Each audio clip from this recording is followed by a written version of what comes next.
Hi friends, അസ്സാം വലൈക്കും. Welcome back to Ami's kitchen. ഇന്ന് ഞാൻ വന്നിട്ടുള്ളത് ഒരു കിടിലൻ ഡ്രിങ്കിൻ്റെ റെസിപ്പി ആയിട്ടാണ്. നമുക്ക് ഈ നോമ്പിനൊക്കെ നമുക്ക് ഒഴിച്ചുകൂടാൻ പറ്റാത്ത ഒന്നാണ് നമ്മുടെ തണ്ണിമത്തന്.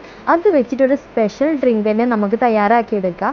നമ്മുടെ ക്ഷീണവും ദാഹമൊക്കെ മാറി കിട്ടും ആ ഡ്രിങ്ക് കുടിച്ച് കഴിഞ്ഞാൽ. അപ്പോൾ അതെങ്ങനെ തയ്യാറാക്കാമെന്നുള്ളത് കണ്ടു നോക്കാം. അങ്ങനെ ഡ്രിങ്ക് തയ്യാറാക്കാൻ വേണ്ടിയിട്ട് ഞാനിവിടെ തണ്ണിമത്തന് കുഞ്ഞതായിട്ട് കട്ട് ചെയ്തെടുത്തിട്ടുണ്ട്.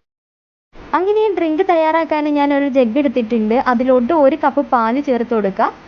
പിന്നെ വേണ്ടത് 1/2 കപ്പ് വെള്ളമാണ്. അതും കൂടെ ചേർത്ത് കൊടുത്ത് നന്നായിട്ടൊന്ന് മിക്സ് ആക്കാം. ഇനി മിക്സ് ചെയ്തിട്ടുള്ള പാലിൻ്റെ മിക്സിൽ നിന്ന് ഞാൻ 1 ഗ്ലാസ് വേറെ എടുക്കുന്നുണ്ട്. അത് മിക്സിയുടെ ജാറിലോട്ട് ഒഴിച്ചു കൊടുക്കാം.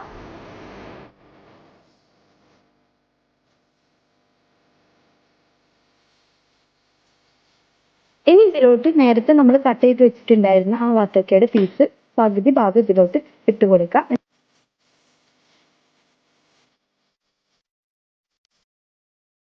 അടുത്തതായിട്ട് ആവശ്യത്തിനുള്ള പഞ്ചസാര ചേർത്ത് കൊടുക്കുക. ഞാൻ 3 ടേബിൾ സ്പൂൺ പഞ്ചസാരയാണ് ഇതിലോട്ട് ചേർത്ത് കൊടുക്കുന്നത്. അതും കൂടെ ചേർത്ത് നന്നായി അടിച്ചെടുക്കണം. ഇങ്ങനെ നന്നായിട്ട് തന്നെ ഞാൻ അടിച്ചെടുത്തിട്ടുണ്ട്. ഇനി നേരത്തെ നമ്മൾ എടുത്ത് വെച്ചിട്ടുണ്ടായിരുന്ന ആ ജഗ്ഗിലോട്ട് നമുക്ക് ഈ മിക്സ് ഒഴിച്ചു കൊടുക്കാം. ഇതിന് ശേഷം നമ്മൾ നേരത്തെ കട്ട് ചെയ്ത് വെച്ചിട്ടുണ്ടായിരുന്നതിൽ പകുതി ഭാഗമാണ് നമ്മൾ അടിക്കാൻ വേണ്ടി എടുത്തിട്ടുണ്ടായിരുന്നത്. പകുതി ഞാൻ കട്ട് ചെയ്തത് മാറ്റി വെച്ചിട്ടുണ്ടായിരുന്നു. അതിൽ നിന്ന് നമുക്ക് ഈ ജഗ്ഗിലോട്ട് ആ പീസ് മുഴുവനായിട്ട് ഈ ജഗ്ഗിലോട്ട് ഇട്ട് കൊടുക്കാം. ഇനി ഞാൻ ഇതൊരു സ്പൂണ് വെച്ചിട്ടൊന്ന് മിക്സ് ചെയ്തെടുക്കുന്നുണ്ട്. മിക്സ് ചെയ്തതിന് ശേഷം ഞാൻ ഇതിലോട്ട് 1 ടേബിൾ സ്പൂൺ കസ്കസ് ഞാൻ ഇതിലോട്ട് ചേർത്ത് കൊടുക്കുന്നുണ്ട്.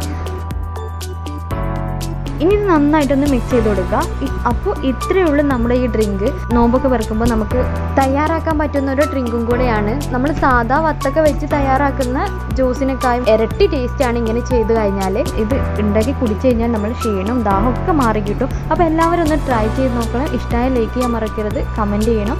എൻ്റെ ചാനൽ ആദ്യമായിട്ടാണ് കാണുന്നുണ്ടെങ്കിൽ സബ്സ്ക്രൈബ് ചെയ്യാൻ മറക്കരുത്, സപ്പോർട്ട് ചെയ്യുക. സബ്സ്ക്രൈബ് ബട്ടൻ്റെ തൊട്ടടുത്തായിട്ട് ഒരു കുഞ്ഞ് ബെൽ ബട്ടൺ ഉണ്ട്. അതൊന്ന് എനേബിൾ ചെയ്ത് കഴിഞ്ഞാൽ ഞാൻ ഇടുന്ന എല്ലാ വീഡിയോ നിങ്ങൾക്ക് നോട്ടിഫിക്കേഷൻ ആയിട്ട് കിട്ടും. ഒന്നും മിസ് ചെയ്യാതെ തന്നെ നിങ്ങൾക്ക് കാണാം.